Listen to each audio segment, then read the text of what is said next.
ನಮಸ್ತೆ ವೀಕ್ಷಕರೇ, ನೀವು ನಿಮ್ಮ ಜಿಮೇಲ್ ಅಕೌಂಟ್ ಪಾಸ್ವರ್ಡ್ನ ಮರ್ತೋಗಿದ್ರೆ ಅಥವಾ ಯಾವುದೇ ಆ್ಯಪ್ನ ಪಾಸ್ವರ್ಡ್ನ ನೆನಪು ಯಾವ ರೀತಿ ಅದನ್ನು ನಿಮ್ಮ ಫೋನಲ್ಲೇ ಚೆಕ್ ಮಾಡ್ಕೊಳ್ಳೋದು ಅಂತ ಹೇಳ್ಕೊಡ್ತಾ ಇದ್ದೀನಿ. ವಿಡಿಯೋ ಹೆಲ್ಪ್ಫುಲ್ ಆದರೆ ಸಬ್ಸ್ಕ್ರೈಬ್ ಮಾಡಿ, ಲೈಕ್ ಮಾಡಿ, ಶೇರ್ ಮಾಡಿ.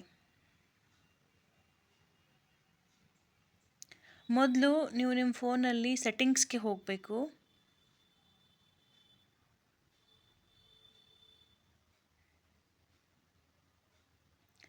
ನಂತರ ಅಲ್ಲಿ ಗೂಗಲ್ ಅಂತ ಇರುತ್ತೆ, ಅದರ ಮೇಲೆ ಕ್ಲಿಕ್ ಮಾಡಬೇಕು.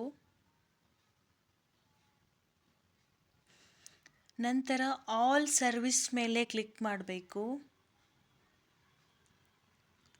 ನಿಮಗೆ ಅಲ್ಲಿ ಆಟೋ ಫಿಲ್ ವಿತ್ ಗೂಗಲ್ ಅಂತ ಇರುತ್ತೆ, ಅದರ ಮೇಲೆ ಕ್ಲಿಕ್ ಮಾಡಬೇಕು. ನಂತರ ಗೂಗಲ್ ಪಾಸ್ವರ್ಡ್ ಮ್ಯಾನೇಜರ್ ಮೇಲೆ ಕ್ಲಿಕ್ ಮಾಡಬೇಕು. ನೋಡಿ, ನೀವು ಯಾವುದೇ ಆ್ಯಪ್ ಆಗಲಿ ನಿಮ್ಮ ಜಿಮೇಲ್ ಅಕೌಂಟ್ ಪಾಸ್ವರ್ಡ್ ಆಗಲಿ ಚೆಕ್ ಮಾಡ್ಕೋಬೋದು.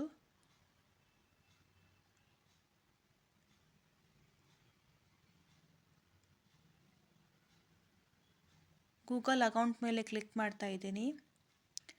ನೋಡಿ, ನೀವು ಮರ್ತೋಗಿರೋ ಪಾಸ್ವರ್ಡ್ ಬಂತು. ನೀವು ಇದನ್ನು ಎಡಿಟು ಮಾಡ್ಕೋಬೋದು, ಡಿಲೀಟು ಮಾಡ್ಕೋಬೋದು. Thank you friends.